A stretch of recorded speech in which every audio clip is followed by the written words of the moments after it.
The live TV, सच सबसे आगे।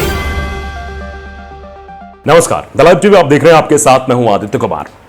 दरअसल विपक्ष के ऊपर आरोप लगाए जाते हैं कि एक तरफ पूरी सेना है, एक तरफ सिर्फ मोदी जी हैं, यानी एक तरफ बीजेपी, एक तरफ सारे विपक्ष वाले एक हैं।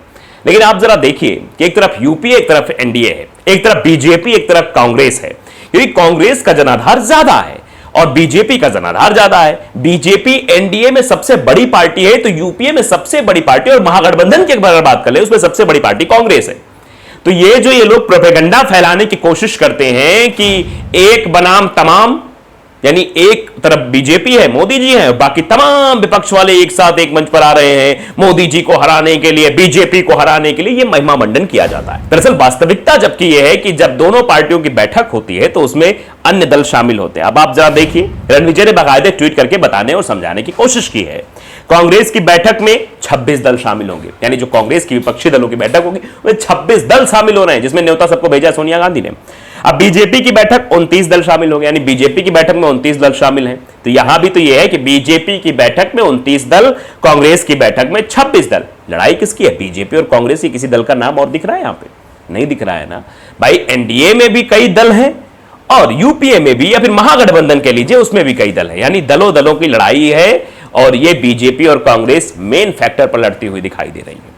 अगर आज भी आप बीजेपी और कांग्रेस के बीच लड़ाई को मानोगे तो समझोगे कि हाँ, बीजेपी कांग्रेस ही है जो बीजेपी को पटखनी दे सकती है, क्योंकि उसका राज्यों में जनाधार है। और जब से ये भारत जोड़ो यात्रा हो गई है तब से तो वर्चस्व वाली बात और तेज हो गई है। तब से तो ये लग रहा है कि हाँ भाई, बहुत बड़ा काम अब जो है होने वाला है। लेकिन ये कुछ लोग जो सोशल मीडिया पर, व्हाट्सएप यूनिवर्सिटी पर जो अलग तरीके का ज्ञान प्रस्तुत करने की कोशिश करते हैं, जो ये कहते हैं कि देखो भैया, एक बनाम तमाम, यानी एक को हराने के लिए, बीजेपी को हराने के लिए सारी पार्टियां एक हो गई हैं।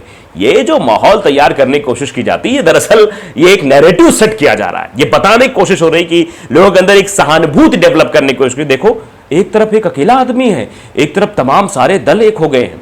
ये एक माहौल बनाने की कोशिश की जाती है, सहानुभूति फैक्टर खेला जाता है, यानी कि हमारी तरफ वोट बैंक आ जाए, लोग हम पर सहानुभूति की तरफ, कि जो अकेला है उसके साथ हम खड़े होंगे, इनके सबके साथ नहीं खड़े होंगे। तो बताइए, एनडीए के साथ कितने लोग हैं? बीजेपी की जो बैठक हो रही है उसमें कितने दल शामिल है?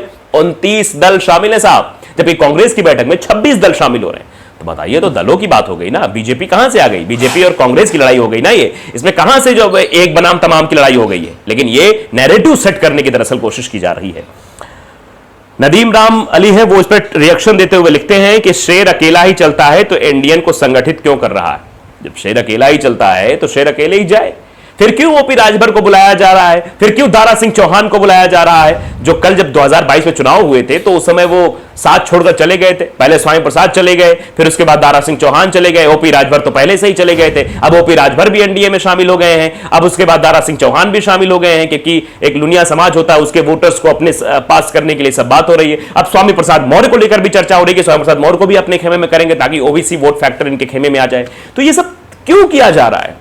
अगर अकेले ही दहाड़ना है, अगर अकेले ही सब कुछ करना है, बीजेपी बनाम ही अन्य दल करना है, तो फिर सब दल एक तरफ हो जाए, बीजेपी अकेले हो जाए, फिर कौन जीतता है कौन हारता है इस पर चर्चा कर ली जाएगी। लेकिन यहां पर जो नैरेटिव सेट हो रहा है ये गलत है, ऐसा फिलहाल दिखाई नहीं दे रहा है। और लोग इस पर रिएक्ट भी कर रहे हैं, कह भी रहे हैं कि हाँ भैया देखो क्या कुछ चीजें हो रही हैं। तो ये एक शख्स है, सुतोष दवे है, वो लिखते हैं कांग्रेस बनाम बीजेपी नहीं, मोदी समर्थक वर्सेस मोदी विरोधी है। मोदी लाओ मोदी हटाओ, भ्रष्टाचार पर चोट, इस तरीके के भी लोग हैं जो ये व्हाट्सएप यूनिवर्सिटी से ज्ञान लेकर आए हैं। भ्रष्टाचार पर चोट भ्रष्टाचार है। राष्ट्रवाद वर्सेस परिवारवाद, nation first versus family first, लोकतंत्र वर्सेस दलाल मनतंत्र, ये भी चीजें लिखी जा रही है। जबकि आप जान रहे कर्नाटक में 40% वाली सरकार क्यों कहा गया था बोम्मई सरकार को? क्योंकि भ्रष्टाचार ही सबसे बड़ा मसला था। अभय लिखते हैं कि विपक्ष के सभी दलों के नाम और भाजपा के सभी सहयोगी दलों के नाम अगर जनता से पूछ लिए जाए तो सच अपने सामने आ जाएगा। राजनीतिक रसूख वाली पार्टियां और छोटी मोटी पार्टियों का अंतर समझ में आ जाएगा। वैसे छोटे मोटे अंतर ही बहुत कुछ कहते हैं। 29 पार्टियों को साथ लेकर चलना और उनके वोट फैक्टर्स को अपनी ओर खींचना, यह सबसे बड़ी बात होती है। अभी आप देख लीजिए, महाराष्ट्र का फैक्टर देखिए। महाराष्ट्र में बीजेपी की सरकार है। बीजेपी की सरकार एकनाथ शिंदे के साथ मिलकर बनी है, यानी एकनाथ शिंदे वाली शिवसेना। उसके बाद अजीत पवार को भी अपने गुट में ला लिया गया। अजीत पवार ने भी अपने 8 मंत्री बनाए, स्वयं उप मुख्यमंत्री बन गए। यानी महाराष्ट्र में इस वक्त 2 उप मुख्यमंत्री हैं। दरअसल महाराष्ट्र का यह गणित इसलिए बना, इसके पीछे की कहानी थोड़ी सी मैं आपको बता देता हूं। दरअसल हुआ क्या, महाराष्ट्र में एक सर्वे होता है, एक पहले लोकल एजेंसी एक सर्वे करती है, उसमें यह समझ में आता है कि महागठबंधन को, यानी महाविकास आघाड़ी जो है, जिसमें एनसीपी है, कांग्रेस है, शिवसेना वो भी उद्धव ठाकरे वाली, इन सबको ज्यादा सीटें मिलती हुई लोकसभा में दिखाई दे रही है, जबकि इससे कम परसेंटेज में वोट जो है वो एनडीए को मिल रहा है। अब एनडीए में कौन कौन है? बीजेपी है, और बीजेपी के अलावा शिवसेना, वो भी किसकी? एकनाथ शिंदे वाली, जो स्वयं मुख्यमंत्री है। और एकनाथ शिंदे के पास शिव सैनिकों का वोट ट्रांसफर नहीं हो रहा है, यह भी सर्वे में कहा गया है, यानी बहुत कम परसेंटेज में एकनाथ शिंदे को वोट मिल रहा है। तो इसका नुकसान तो बीजेपी को उठाना पड़ता चुनाव में। तो बीजेपी ने सोचा कि महाविकास आघाड़ी को अगर हम कमजोर करेंगे तो आने वाले समय में हमारे सामने एक बहुत बड़ा फैक्टर काम कर जाएगा। तो महाविकास आघाड़ी को कमजोर करने के लिए यह एक चाल चली गई।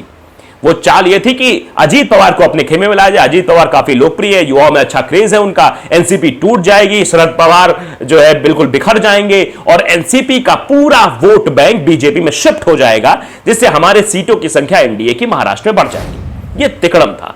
तो जरूरत क्यों पड़ रही है? ये जो सवाल रणविजय ने पूछा है कि जो एक वर्सेस बनाम किया जा रहा है, तो फिर पार्टियों में टूट की आवश्यकता क्यों है? अगर बीजेपी को वाकई में अपने उस पर भरोसा है तो फिर बीजेपी को किसी अन्य पार्टियों के साथ गठबंधन करना ही नहीं चाहिए, अकेले ही लड़ना चाहिए। अब हरियाणा की बात कर लीजिए, हरियाणा चले आइए आप। हरियाणा में जेजेपी के साथ गठबंधन है, निर्दलीय विधायकों का भी समर्थन है, यानी जो सरकार चल रही है वो सरकार गठबंधन पर चल रही है। मनोहर लाल खट्टर जब दोबारा मुख्यमंत्री बने तो कई शर्तों के साथ मुख्यमंत्री बने। फिलहाल दावे तो मनोहर लाल खट्टर ने बड़े बड़े किए थे, लेकिन बड़े बड़े दावे जमीन पर नहीं उतर पाए और फिर जेजेपी से गठबंधन करना पड़ा, उप मुख्यमंत्री भी बनाना पड़ा जेजेपी का, और उसके बाद निर्दलीय विधायकों का समर्थन लेना पड़ा, क्योंकि निर्दलीय का समर्थन तो था, सरकार तो बन जाती, लेकिन एक विशेष पार्टी का समर्थन जरूरी था, नहीं तो कभी भी निर्दलीय इधर उधर खिसक जाते तो काम गड़बड़ हो जाता।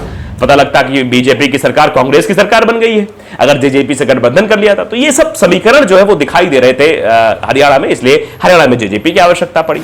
उत्तर प्रदेश में अपना दल है ही, आप देख ही रहे, अपना दल अच्छा उसमें है। अब ओम प्रकाश राजभर भी आ गए हैं।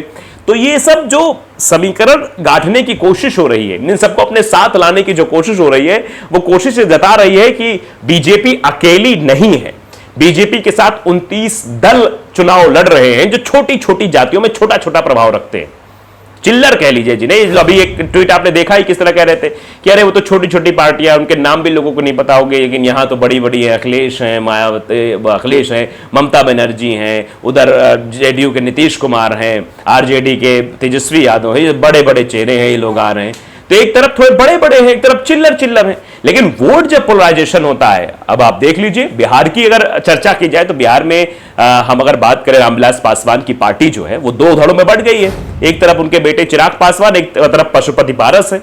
तो पशुपति पारस तो इस समय एनडीए का हिस्सा है। अब चिराग पासवान आना चाह रहे तो कहने चाचा को पहले साइडलाइन करो, पशुपति पारस को बाहर करो, या फिर हमको सारी सीटें दो, ये बीजेपी के टिकट पर चुनाव लड़े ये लोग। तो ये जो समझौता बिहार में दिखाई दे रहा है, ऐसे समीकरण हर जगह हर राज्य में दिखाई दे रहे हैं।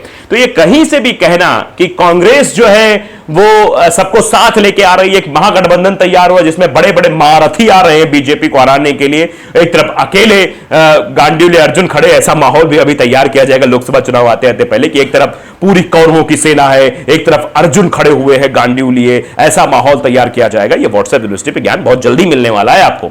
लेकिन इस बात को आप समझ लीजिए कि बीजेपी के साथ 29 दल है, कांग्रेस के साथ 26 दलों की मीटिंग भी होने जा रही है और सब चीज सामने आ जाएगी। तो फिलहाल ये जो नैरेटिव सेट किया जाता है, माहौल बनाया जाता है, इसमें बीजेपी माहिर है, वो दिखेगा। तो इसीलिए हमने सोचा कि आपको सच्चाई से रूबरू जरूर करवा दिया जाए।